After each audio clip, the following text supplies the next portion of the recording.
A classical drama is taking center stage in the Fine Arts Building. We'll have that and more coming up. Coyote News starts right now. The Coyote Twin, Vermilion's downtown theater. Providing entertainment Thursdays through Sundays.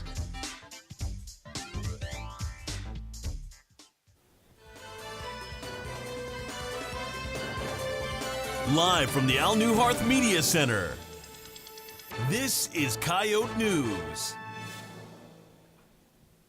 Welcome to Coyote News. I'm Kylie Moore. And I'm Sydney Colin. We'll also hear from Dakotathon leaders about an upcoming event, but first. It was recently announced that USD alumni Karen Munster died on April 3rd. The Munster University Center, more commonly known as the Muck on campus, is named after her and her husband Ted. There will be a visitation and memorial mass on Thursday, May 7th at 5 at the St. Agnes Catholic Church. In state news, South Dakota Governor Larry Roden has announced the creation of the South Dakota Defense Institute, or the SDDI. Roden has given $5 million from the Future Fund to help operate the SDDI. When operational, the goal of this institute is to engage directly with federal defense agencies to support businesses pursuing defense contracting. An additional $1 million from the Future Fund will go to purchasing a building in Rapid City to become the SDDI headquarters. A $75,000 grant has been awarded to the Vermilion School District and USD to provide additional resources and support for Native students from kindergarten through college. Funds awarded by the Vermilion Area Community Foundation are being used to bring in Native speakers and performers and support cultural recognition events. This hits close to home for Megan Rushard Shaw, who not only witnessed but experienced the impact of this grant firsthand. We had this assembly where we had brought in a dancer, and I was standing at the back watching, and I had that really visceral memory of when I was a kid. You know, I think it's personal because of the relationships that we've been able to build in the schools, but also because I needed that when I was younger. Shaw hopes the programming they are able to provide is something students will remember for years to come. This has been the fourth year they have been receiving the grant, with funding increasing by $25,000 from previous years. USD's Cheeseman Center held their annual Democracy Conference last Thursday. Held in the Al Newharth Media Center, the conference featured research done by students regarding democracy and local climates. They touched on a variety of topics, mainly inclusivity being influenced by voting. Dr. Julia Hellwedge is the conference's organizer. When we feel like we matter to democracy, that makes us feel more democratic as a society and makes us feel like we're valued. And bottom line is that democracy is about the people, right? For and by and of the people. And that requires that people feel part of the process. Later in the conference, a panel discussed the 250th anniversary of the United States and the history and importance of protests and activism. The conference also featured a keynote address featuring USD alumni Steve Jarding regarding the need of politicians to communicate better. April is National Deaf History Month, with today being National ASL Day. Coyote News' Mohammed is live in the muck with the American Sign Language and Deaf Culture Club. Mohammed? That's correct, Sydney, and it is National ASL Day, and I'm here with Brady Cartledge. Brady, thank you so much for being here. Can you tell us a little bit about what makes today special? Yeah, so what's kind of best about today is that for ASL Day, what I'm doing right now, it's a great language that helps out a lot of deaf people, and being able to help them kind of communicate what they want to say for, what their thoughts are. And Brady, you run your own student organization that's very new. Can you tell us a little bit about what you have seen on campus that made you want to start this organization? Yeah, I didn't see a lot of deaf kind of things, just anything for deaf people, which is not a bad thing. It's not a big deaf population here, but what I want to help with is being more inclusive, helping others find their place here where they want to go. And then a little bit more about your organization. What have you guys done this semester? Anything that's coming up next semester for students to look out for? Yeah, so right now, I'm the president for ASL DCC, and right now we've been just kind of picking out, choosing our exec team, and kind of just planning, making sure we know what's going on with next year, budget, seeing who wants to join and learn ASL. So that's what I've been choosing and picking out, but for next semester, I think what we're planning is we're going for just getting normal events in, meetings every month, not that's day, month, and just kind of giving out and teaching ASL for others here. And then last question for you, Brady. Could you sign for us? Could you sign, I guess, I love you, Coyote News? Yes, yes. So I love you, and then there's no sign for Coyote, so you can just do the classic, or you could spell it out, and then news. So there you go. Thank you so much, Brady. Thank you.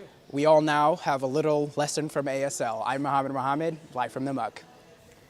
Thanks, Mohammed. The club is currently looking for an event coordinator. Anyone interested in applying can head to the group's Instagram page. The annual Festival of Nations celebration is returning to USD this weekend. The event will feature food, music, dance, and traditional displays from various countries around the world. Festival of Nations says their goal is to create an inclusive environment where people can experience global traditions, interact with diverse communities, and celebrate cultural diversity. The celebration runs from 6 to 9 this Saturday in the Muck Ballroom. And Alternative Way of Learning, or AWOL, is hosting a gala this weekend. Along with celebrating the impact of the organization, the gala will have food and a silent auction for attendees to participate in. The gala is open to everyone, not just AWOL members. It begins at 4 this Sunday, and the attire is black tie optional. Jane Austen's classic work, Pride and Prejudice, begins showing in the Fine Arts Building this weekend. The theater department is closing their 2025 to 2026 season with an adaptation of the show written by Kate Hamill. An 1813 novel tells the story of the Bennet family and their struggles with romance and the status quo in 19th century England. There are multiple showings across this weekend and next weekend. For a full list of showtimes, visit USD Theater's website. Coming up, the annual D-Day celebration began a little early this year. You're watching Coyote News.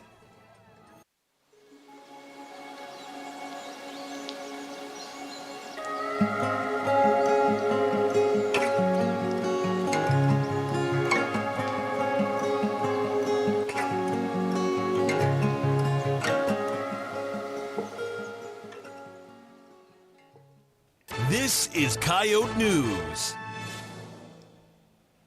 Summer vacation doesn't have to mean a break from reading. Starting June 1st, the Vermilion Public Library's summer program hopes to keep the community engaged all season long.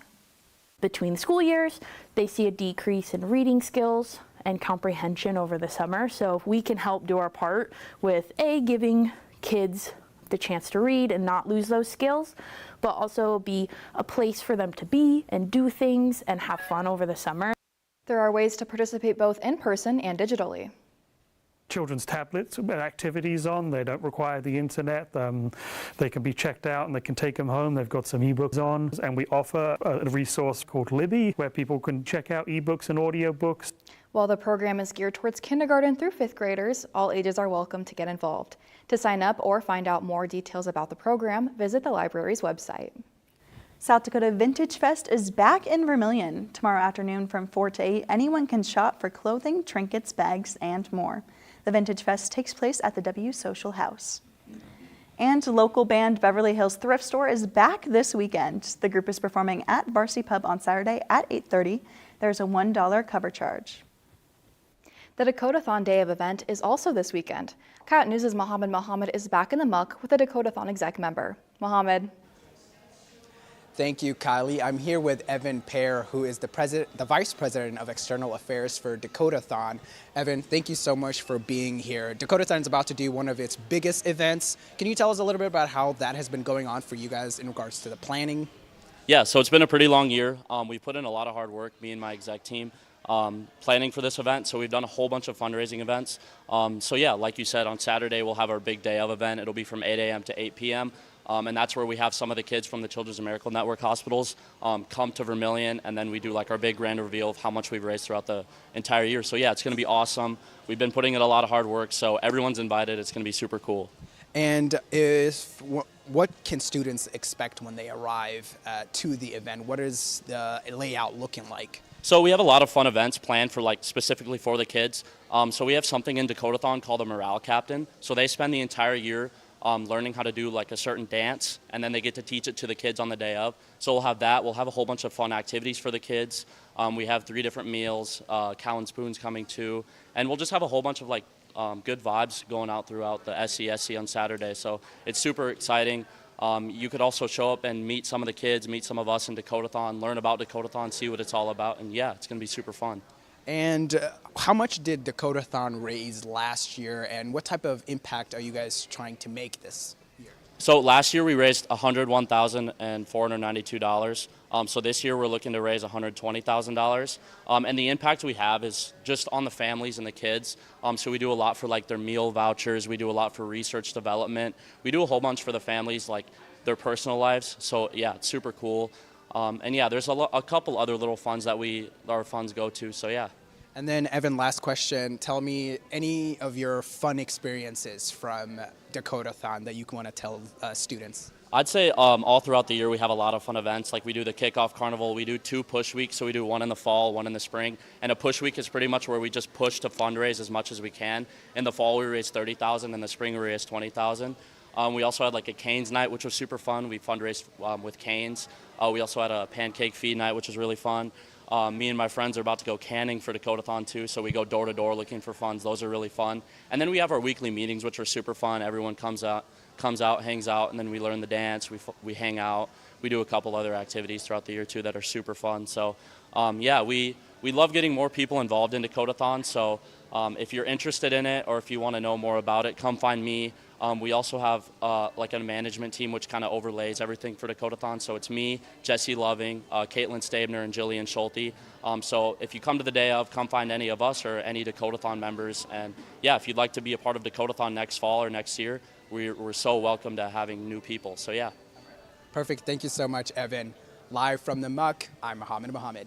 Thanks, Mohammed. Again, the day of event is 8 a.m. to 8 p.m. in the SCSC.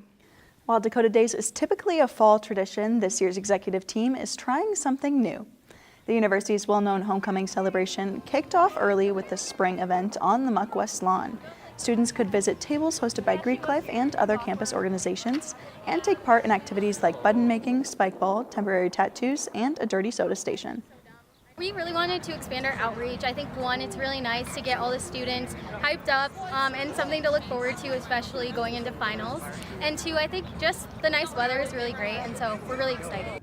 DeSaulnier says that planning for homecoming has been going well and that they are hoping to decide a theme soon. This year's Dakota Day celebration runs September 28th through October 3rd. Sorority and Fraternity Life is partnering with the Environmental Club to host a trivia night.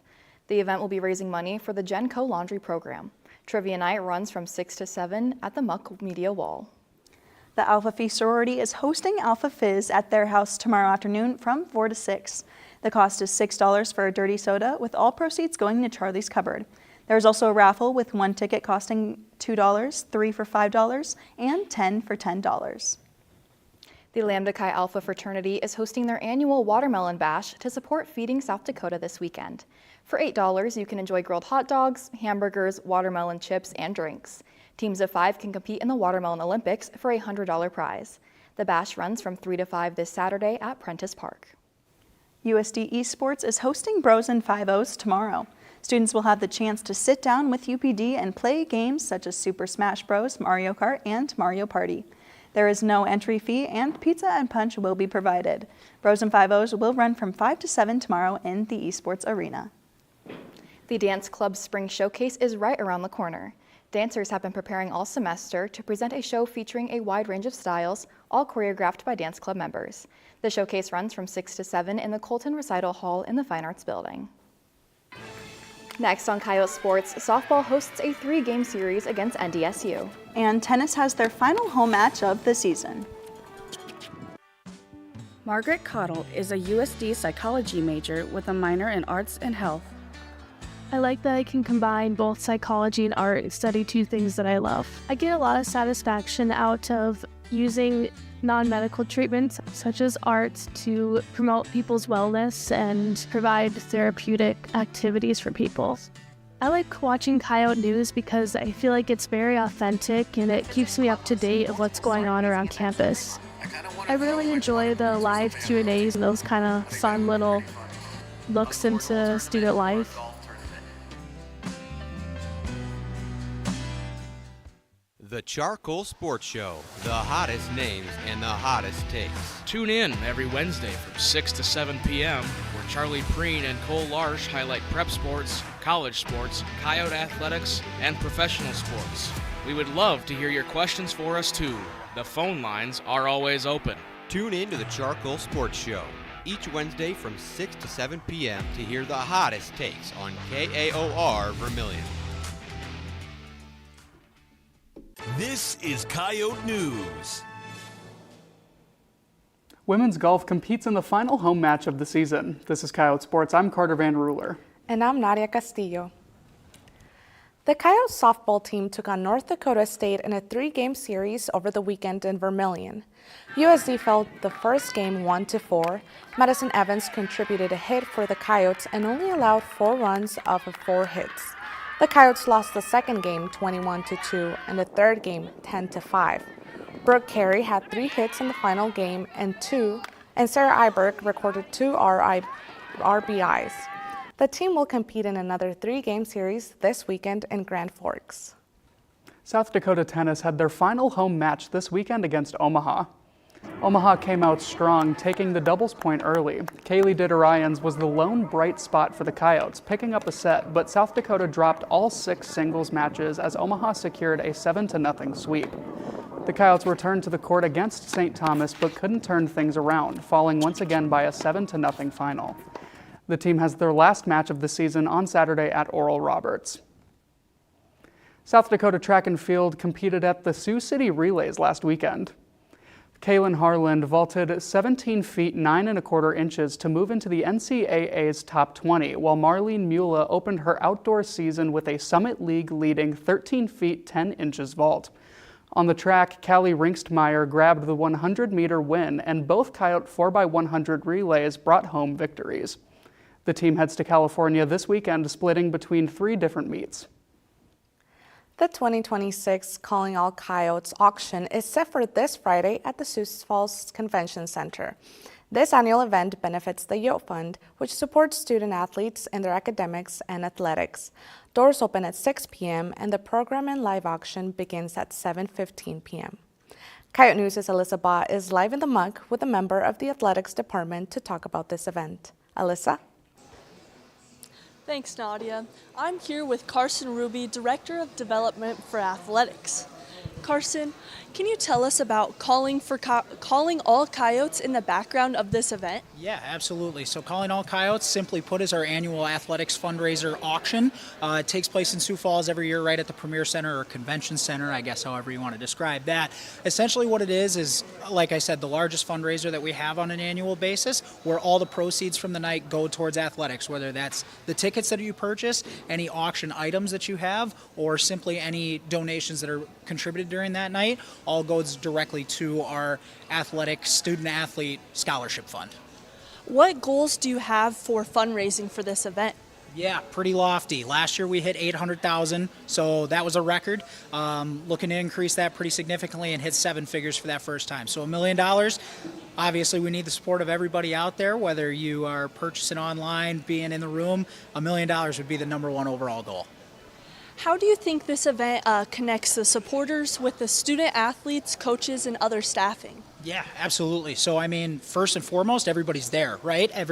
Whether it's student athletes, whether it's coaching staff, administrators, other senior staff members, everybody from within the athletic department is in attendance. Whether you're sitting at the same table, the social hour, everything before, I think it's a really good way to get to know somebody from any portion of the athletic department on kind of that more professional level, as it's our black tie event. You get to have a good time with it while also getting to intermingle with everybody that you're there to support, whether it's on the field or court throughout the year. And what qualifies a supporter to be at a certain level of membership?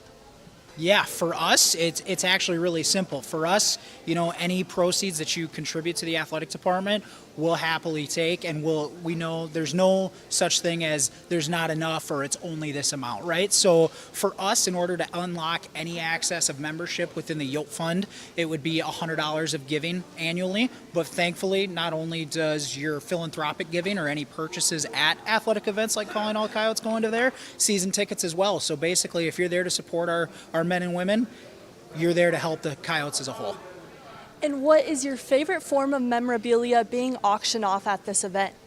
I mean, it's got to be number 2's jersey, right? Aiden was such a staple for the Coyotes for so long. A signed autograph jersey for a guy that hopefully will, knock on wood there, hopefully he's league bound in a couple weeks when he gets drafted. That's the goal, to have a signed piece of memorabilia from probably one of the greatest Coyotes of all time. It's going to be a pretty fun one. Thank you for being here today, Carson. Live from the Muck for Coyote News, I'm Alyssa Bott. Thanks, Alyssa. Tickets for this event can be purchased on the USC Alumni and Foundation's website. Women's soccer took on the University of Minnesota over the weekend. The Coyotes fell 5-0. USD is back in action right now against Augustana. South Dakota women's golf competed in their final regular season tournament in Omaha. The Coyotes finished 4th overall, with Ella Greenberg picking up her 5th top 5 finish of the season. The team heads to Arizona at the end of April for the Summit League Championship. The 4th annual Ryan Hanks Liftathon took place at the Wellness Center over the weekend. USD Physical Therapy teamed up with the Powerlifting Club to raise money for Special Olympics South Dakota. Athletes from Iowa, Wyoming, and Nebraska also came to take part in this event. Competitors pledged a specific amount of money for their highest successful lift. Nearly 20,000 pounds were lifted to raise $3,000 as of yesterday, and lifters still have a couple of weeks to complete their pledges. USD will compete this Saturday at Midland University. South Dakota women's basketball coach Carrie Amy has agreed to a new 5-year contract. The contract comes after a 15-win improvement in her second year leading the team.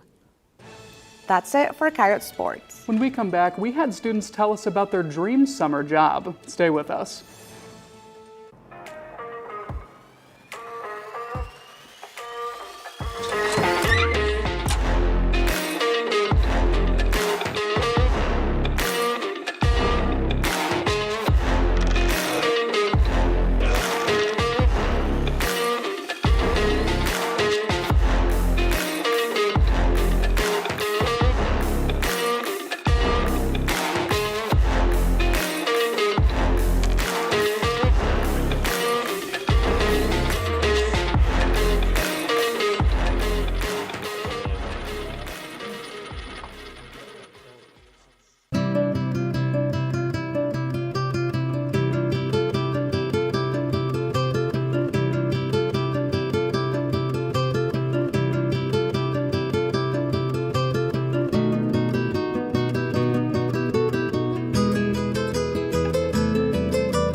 This is Coyote News. Students in the Media and Journalism Department traveled to Minneapolis over the weekend for the Midwest Journalism Conference. While at the conference, Coyote News took first place for Best Evening Newscast, and KAOR took first place in Best Sports Play-by-Play. Coyote News also took Awards of Merit for Cable Newscast and Hard Feature. In just a couple months, it will be the summer blockbuster season, and a major aspect of the theater experience is the snacks. We asked our Instagram followers what's their favorite movie theater snacks besides popcorn. Now, me personally, I love a good soft pretzel with some nacho cheese. What about you, Kylie? I'm a candy fiend. I love everything sugar. Let's see what people had to say. Candy. Yes. They agree with you. Follow our Instagram page for more weekly polls. With summer break around the corner, this has students looking for summer jobs. We asked students, what's your dream summer job? Here's what they had to say. I think I'd want to be one of those guys that get like shot out of a cannon. Do you know what I'm talking about? Like in carnivals? Probably be working at like a baseball stadium, probably a Major League Baseball stadium. Something in the field of neuroscience. I'm a neuroscience major, so I internship. Playing with dogs, so the animal shelter, get paid to do that. I work here at USD, and so I spend my time in the summer planning for new student orientation, for all the fall welcome week events, for just dreaming and like imagining what we can build the student experience to be. Probably not to have one. I would love to work with dolphins. A junior accountant in Florida. Win the lottery and stay at home. Working on a golf course, being like a golf cart attendant. financial analyst at Goldman Sachs. To be a barista in the morning and then go and be like a lifeguard in the afternoon. Anything to do with outside. I think like a gardener, like working in like a greenhouse with plants would be really fun. Just working at the daycare I work at. Any bar during Sturgis. I think my dream job would be a theme park nanny. You know, take the kids to Disney World, they have fun, but then I have fun at the same time. Yes, that's a great one. I'd say one that allows me to be outside. I don't know, maybe storm chaser. June, July, I feel like that's peak storm weather. Yeah, I'm a thrill seeker as well. So personally, this is really niche, but one of those tour guides that drives the really fast boats, I think that'd be a lot of fun. I'm not a thrill seeker, so I would love to house sit for like a millionaire. Just lay back, get in their pool, just hang out. And that's all for Coyote News. Pick up the volant for the latest on a co-housing development in Vermilion. Listen to 91.1 for news updates throughout the week and for coverage of your USD sports. Don't forget to follow us on social media. Have a great night.